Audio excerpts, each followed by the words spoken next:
முகாமே ஏன் ஏற்பாடு செஞ்சுருக்கோம் அப்படின்னு உங்களுக்கு ஒரு நிச்சயமாக ஒரு கேள்வி இருக்குது மனசில். அதுக்கு முந்தி நாங்கள் ரோட்டரியிலிருந்து தான் ஆரம்பிச்சிருக்கோம் இல்லையா, இந்த முகாம் ஆரம்பிச்சிருக்கோம். ரோட்டரி பற்றி உங்களுக்கு தெரியணும்னு ஒரு ஆர்வம் இருக்கும். எங்கள் ரோட்டரி பற்றி ஒரு சின்ன இன்ட்ரோடக்ஷன் போட்டுருங்க. ஸோ ரோட்டரி கிளப் என்பது, நீங்கள் உட்காருங்க, இது அது அப்படியே டிஸ்பிளே ஆகுது, அப்புறம் எடுத்துக்கலாம், மறைக்காது. ரோட்டரி அப்படிங்கிறது ஒரு ஷார்ட்டாக சொல்லணும்னா இது ஒரு பன்னாட்டு சேவை நிறுவனம்.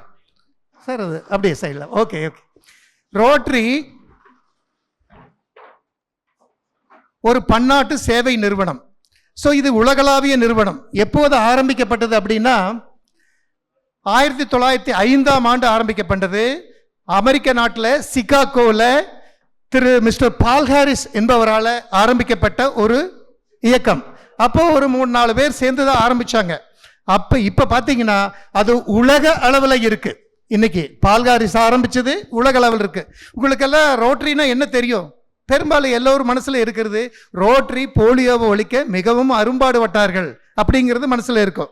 ஆல்மோஸ்ட் உலகத்தில் இந்த போலியோவை ஒழிச்சிட்டோம் எக்ஸப்ட் இன் 2 countries.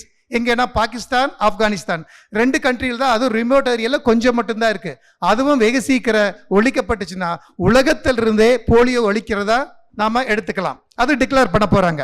இப்போ பெரியம்மையை நாம் ஒழிச்சிட்டோம். அதே மாதிரி போலியோ ஒழிக்கிறது ரோட்டரி மிக அரும்பாடுபட்ட ஒரு சேவை நிறுவனம். அப்போ ரோட்டரியில் அடுத்த ஸ்லைட் எத்தனை சங்கங்கள் இருக்குது பார்த்தீங்கன்னா 36,512 சங்கங்கள் போன மாதத்து வரைக்கும் இருக்கு. உறுப்பினர்கள் 11,62,000 பேர் இருக்காங்க.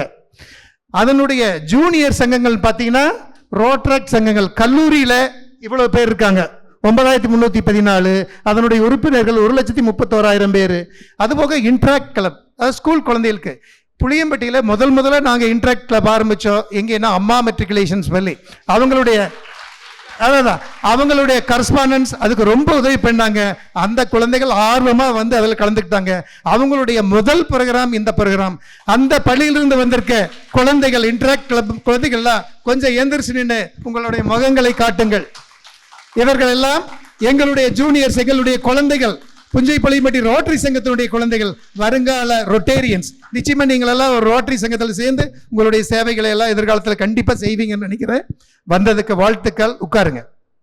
ஸோ மற்ற பள்ளியில் இருந்த கூட இந்த மாதிரி ரோட்டரி இன்ட்ராக்ட் கிளப் ஆரம்பிக்கலாம். ஸோ இதுதான் இந்த ரோட்டரி சங்கத்தினுடைய ஒரு முன்னோட்டமான கருத்துக்கள். அடுத்ததாக ஓகே, ரோட்டரி சங்கம் இது இருக்கு. எங்கள் ஊரில் எப்போ ஆரம்பித்தோம்? 8 years 8.5 years முன்னாடி 2016 ஆரம்பித்தோம். பட்டய தலைவராக ஸ்ரீ சண்முகம் அவர்களும் எங்களுடைய செந்தில் ராஜா அவர்களும், ட்ரெஸரராக எங்களுடைய நவாச்சந்திரன் அவர்களும் அவருடைய இடத்த கொடுத்து அங்கே தான் ஆரம்பித்தது. இது வந்து ஒரு ரிலே ரேஸ் மாதிரி கண்டினியூஸாக ஓடிட்டே இருக்கு. இவங்க ஆரம்பித்து வச்சு கொடுத்த நடம் அடுத்தடுத்து வந்த தலைவர்களுடைய சிறப்பான சேவையினால இன்னைக்கு நல்ல விதமாக போயிட்டு இருக்கு. இப்போ இப்ராஹிம் அவருடைய தலைமையில் எங்களுடைய சங்கம் மிகச்சிறப்பாக நடந்துட்டு இருக்கு. Okay right. அடுத்தது இன்னைக்கு ஆரம்பித்து 8 வருஷம் ஆச்சு எங்களுடைய ரோட்டரிக்கு. இதில் தான் ஒரு வித்தியாசமான ப்ரோக்ராம் பண்ணணும்னு இந்த பண்பு பயிற்சி முகாம் பண்ணுறோம். சரி, எதுக்காக இது பண்ணணும்? எங்களுக்கு பண்பு இல்லையா? நீங்கள் சொல்லி கொடுத்ததா தெரியணுமா? அப்படி இல்லை. நாங்கள் வாழ்ந்த காலத்துக்கும் நீங்கள் வாழ்கிற காலத்துக்கும் நிறைய வித்தியாசம் இருக்குது. நாங்கள் எங்களுடைய பெற்றோர்களுடைய அரவணைப்பில் தாய் தந்தையினுடைய கூட்டு குடும்பத்தில் தான் நாங்கள் வளர்ந்தோம். நாங்கள் ஸ்கூலுக்கு போகிறது எப்படி போகிறோம் தெரியுமா? இன்றைக்கெல்லாம் நீங்கள் பர்த் சர்டிஃபிகேட் கொடுத்து தான் ஸ்கூலில் சேர்றீங்க. நாங்கள்லாம் அப்படி இல்லை. போனோடனே இப்படி தான் காது இப்படி வச்சு இந்த கை காதுக்கு தொட்டுனா நீ ஸ்கூலில் சேர்றதுக்கு ஃபிட்டு. ஏன்னா பெற்றோர்கள் டேட் ஆஃப் பர்த்தே வச்சுருக்க மாட்டாங்க. தமிழில் தான் தெரியும், தை மாதம் பிறந்தா என் பையன்னு சொல்லுவாங்க. ஆக எச்எம் என்ன பண்ணுவார், கை காது கெட்டுதான்னு பார்ப்பார். காது கெட்டுனா யுவர் ஃபிட், 6 வருஷம் ஆச்சு நீ சேர்ந்துக்குவான், ஏதாவது ஒரு டேட் போட்டு எழுதி கொடுத்துருவார். சேர்ந்தோம். அங்கே பள்ளியில் நல்ல பழக்க வழக்கங்கள் சொல்லி கொடுத்தாங்க. ஆசிரியர் சொன்னதை கேட்டோம், பெற்றோர்கள் சொன்னதை கேட்டோம், சொந்த பந்தங்கள் சொன்னதை கேட்டோம். எங்களுடைய வாழ்க்கையில் டிஸ்ட்ராக்ஷன் எல்லாம் எதுவுமே இல்லை. படிப்போம். அவங்க சொல்லி கொடுத்தது. 1ஆவதுல என்ன கற்றுக்கிட்டேன்னா, அணில் ஆணை இலை ஈக்கல் அப்படிங்கிற ஒரு அட்டை இருக்கும். அட்டையும் ஒரு ஸ்லேட்டும். 4ஆவது வரைக்கும் அதுதான் படித்தோம். அப்புறம் தான் ஆங்கிலம் படித்தோம். எங்களுக்கு இந்த எக்ஸ்டர்னல் இன்ஃப்ளூயன்ஸ் எதுவுமே இல்லை. ஆசிரியர் சொல்லிக் கொடுக்குற நல்ல பழக்க வழக்கங்கள், பெற்றோர்களை பார்த்து கற்றுக்கிறது, சமுதாயத்தை பார்த்து தெரிஞ்சுக்கிறது. இன்னைக்கு மாதிரி செல்ஃபோனோ அல்லது உங்களுக்கு கிடைக்கிற இத்தனை வசதி வாய்ப்புகள், எலக்ட்ரானிக் டிவைசஸ் எதுவுமே இல்லை. ஸோ அன்னைக்கு வாழ்க்கை ரொம்ப அமைதியாக இருந்தது. தெரிஞ்சுக்கிட்ட விஷயம் குறைவாக இருந்தாலும் கூட நல்ல விஷயங்களை கற்றுக்கிட்டோம். ஆனால் இன்னைக்கு உங்களுடைய நாலேஜ் வந்து ரொம்ப எக்ஸ்பேண்ட் ஆயிடுச்சு. சிலபஸ் ரொம்ப அதிகம், உங்களுக்கு கற்றுக்கிற வாய்ப்பு அதிகம். அதே சமயத்தில் கெட்டு போகிற வாய்ப்புகளும் சின்ன குழந்தைகளுக்கு அதிகமாக இருக்கு. செல்ஃபோனு, டிவி, நிறைய மீடியாஸ். ஸோ இதிலிருந்து வர்ற கருத்துக்கள், உதாரணமாக நாம் ஒரு விதைக்கிறோம் ஒரு தோட்டத்தில், அதில் அந்த பயிர் மட்டும் வளருது இல்லை, நிறைய வீட்ஸ்ன்னு சொல்லக்கூடிய கெட்ட பயிர்களும் கூட சேர்ந்து வளரும். அதையெல்லாம் களை எடுத்தா தான் இந்த பயிர் நல்லா வளரும். ஸோ அந்த களை எடுத்து உங்களை செம்மைப்படுத்துவது தான் இந்த பண்பு பயிற்சி முகாம். நீங்கள் நல்ல விஷயத்தை தான் எடுத்துக்கணும். உங்களுக்கு தெரியும், இந்த என்ன ஒரு கொக்கு மாதிரி வெள்ளையா இருக்கு, என்ன அன்னப்பறவை. பாலும் தண்ணி ஊற்றினா பால் மட்டும் பிரித்து எடுக்கும்பாங்க. அந்த மாதிரி அன்னப்பறவைகளாக நீங்கள் இருக்கணும். உங்களுக்கு நிறைய நல்ல விஷயங்களை சொல்லி கொடுத்தணும். அப்போ தான் உங்களுக்கு குடும்பம்னா என்ன, உறவுகள்னா என்ன, சமுதாயம்னா என்ன, இந்த தேசத்துக்காக நாம் என்ன செய்யுங்கிற நட்பண்புகள் வளருங்கிறதுக்காக தான் இதை பண்ணுறோம். ஒரு ப்ராவர்ப் சொல்லுவாங்க, if wealth is last nothing is last. அதாவது நம்முடைய சொத்து தொலைஞ்சு போனால் கூட சம்பாரிச்சுக்கலாம், அதில் ஒரு பெரிய நட்டம் கிடையாது. If health is last something is last. அதாவது உன்னுடைய ஆரோக்கியம் கொஞ்சம் கெட்டு போனால் அது ஒரு லாஸ் தான், பட் இருந்தால் அதுவும் கூட இன்னைக்கு டாக்டர்கிட்ட போயிட்டு சரி பண்ணிக்கலாம். ஆனால் if character is last every thing is last. உன்னுடைய பண்புகள் தொலைந்து போனால், நீ ஒரு கெட்டவனாக இருந்தீங்கன்னா நீ டோட்டல் உன்னுடைய வாழ்க்கையே ஸ்பாயில் ஆயிடுச்சு. ஸோ அந்த character is the most important thing that you have to build up. அந்த கேரக்டரை பில்ட் பண்ணுறதுக்கு தான் இன்னைக்கு இந்த திட்டத்தை நாங்கள் கொண்டு வந்திருக்கோம். புரிந்ததா? So character is the most important thing. நாம் அதை பற்றி தான் இன்னைக்கு பேச போகிறோம். அதுக்கு நிறைய நம்முடைய பேசி இப்போ அசிஸ்டன்ட் கவர்னர் சொன்னார், அவர் சொன்ன 10 பாயிண்ட் சொன்னார். அதில் ஒரு பாயிண்ட் மிக முக்கியமான point, tell me your friend I can tell you who யாருன்னு சொல்லுவாங்க. அதாவது உன்னுடைய நண்பன் யார் என்று சொல்லு, நான் நீ யார் என்று சொல்றேன்னு. அப்போ உங்களுக்கு நல்ல நண்பர்கள் வேணும். பெற்றோர்கள் தான் உங்களுக்கு கிடைத்த உலகங்களுக்கு மிகப்பெரிய கிஃப்ட். ஏன்னா பெற்றோர்கள் படிக்காமல் இருந்திருக்கலாம், அல்லது அவங்களுடைய எக்கனாமிக் ஸ்டேட்டஸில் கம்மியாக இருந்திருக்கலாம். எப்படி இருந்தாலும் பெற்றோர்கள் மிகப்பெரிய கிஃப்ட். ஆக அந்த பெற்றோர்கள், நல்ல நண்பர்கள், ஆசிரியர் பெருமக்கள், இந்த சமுதாயம் சொல்லிக் கொடுக்குற அத்தனை விஷயங்களையும் கேட்டு நீங்கள் சிறப்பான பண்பாளர்களாக வர வேண்டும் என்ற காரணத்துக்காக தான் இந்த பண்பு பயிற்சி முகாம் நடக்குது. இதோடு இந்த என்னுடைய உரையை முடித்து இதை பற்றி விவரத்தை எல்லாம் சொல்லிட்டேன். வேறு எதுவும் கேட்க வேண்டிய விஷயங்களை எல்லாம் 5 பேச்சாளர் இருக்காங்க, அவங்க அருமையாக சொல்ல போகிறாங்க.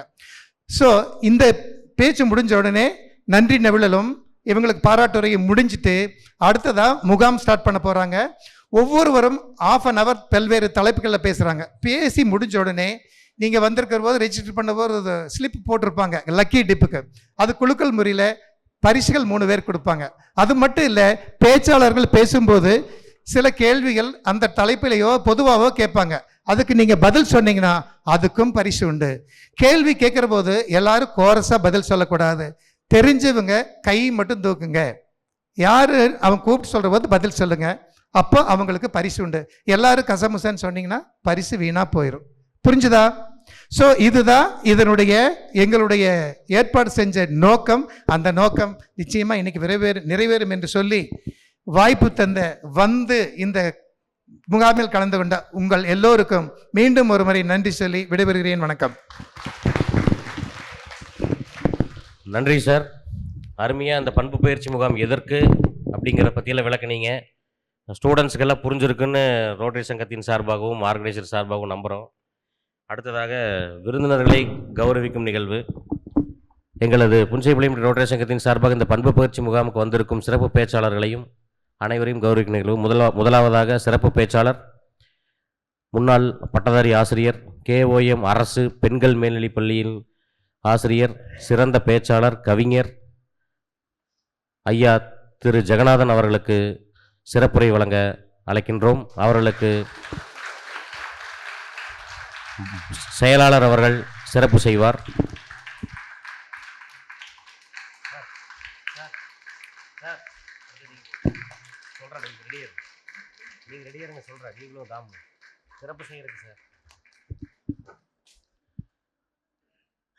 அடுத்ததாக சிறப்பு பேச்சாளராக வந்திருக்கும் எங்களது முன்னாள் உதவி ஆளுநர் ரோட்டரியின் விசித்ரா செந்தில்குமார் அவர்களையும் அவர்களது கணவர் செந்தில்குமார் அவர்களையும் மேடைக்கு வரும்படி அன்புடன் அழைக்கின்றோம்.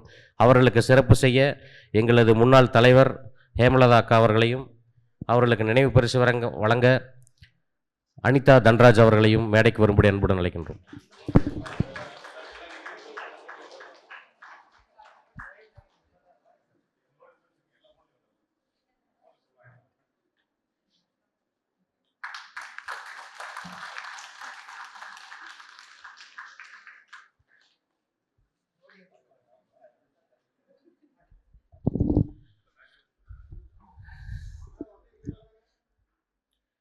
அடுத்ததாக எங்களது புஞ்சைவில் ரோட்டரி சங்கத்தின் உறுப்பினரும் சிறப்பு பேச்சாளராக இங்கு வந்திருக்கும் ரொட்டேரியன் சித்ரா சுப்பையன் அவர்களுக்கு சிறப்பு செய்ய ரொட்டேரியன் கவிதா அவர்களையும்,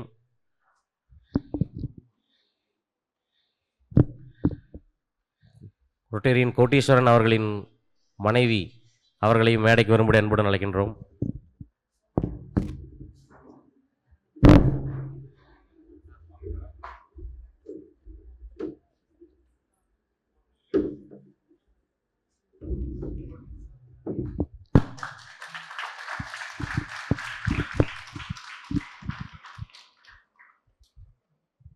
அடுத்ததாக எங்களது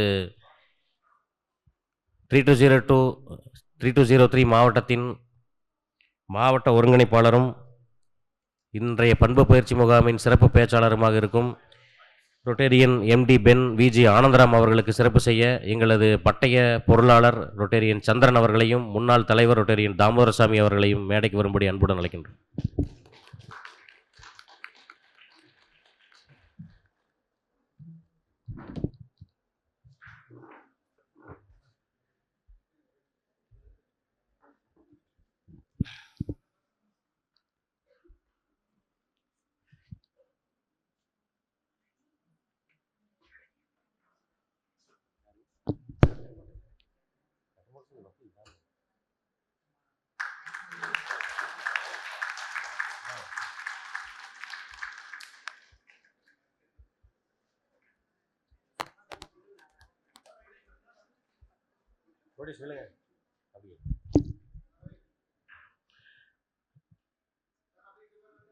ஐந்தாவது பேச்சாளராக பண்பு பயிற்சி முகாமை நடத்தும் எங்களது திட்ட இயக்குனர் டாக்டர் எம்எஸ் அவர்களையும், அவர்களுக்கு சிறப்பு செய்ய ரொட்டேரியன் கணேசமூர்த்தி அவர்களையும் மற்றும் எங்களது ரோட்டரி சங்கத்தின் தலைவர் அவர்களையும் சிறப்பு செய்யும்படி கேட்டுக்கொள்கிறோம்.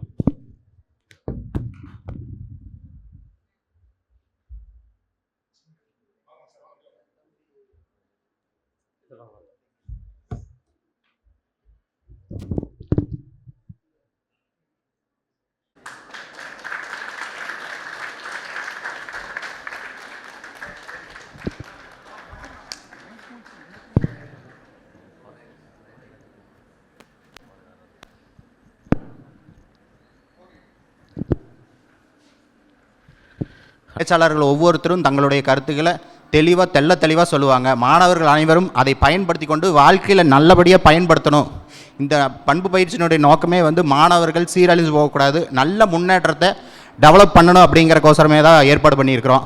எந்த அளவுக்கு அதை பயிற்சியை உள்வாங்கி எந்த அளவுக்கு டெவலப் பண்ணி நீங்கள் ஒரு உங்கள் கூட படிக்கிறவங்கலேருந்து ஒரு ஸ்டெப் அதிகமாக இருக்கணும்.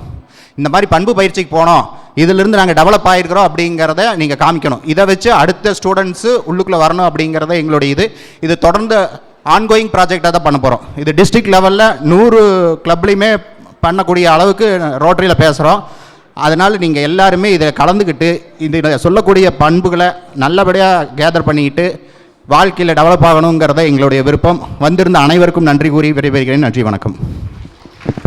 இருப்பீங்க ஒரு சங்கத்தினுடைய கூட்டம் எப்படி நடக்கணும்னு பார்த்துருப்பீங்க. முதல் சங்கத்தில் இருக்கிற விருந்தினர்கள் எல்லாம் மேடை கூட்டு உட்கார வைப்பாங்க. அந்த தலைவருக்கு காலர் போட்டாங்க சங்கத்தில். அடுத்து மீட்டிங் கால் டு ஆர்டர்னு சொன்னாங்க.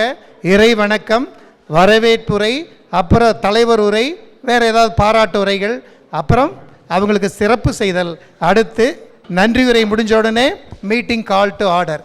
டைம் ஏதாவது இருந்தால் சில சமயம் நாட்டுப்ப நடக்கும். ஸோ இதுதான் ஒரு சங்கத்தினுடைய கூட்டம் எப்படி முறைப்படி நடக்கிறது அப்படிங்கிறத நீங்கள் இது வரைக்கும் பார்த்தீங்க.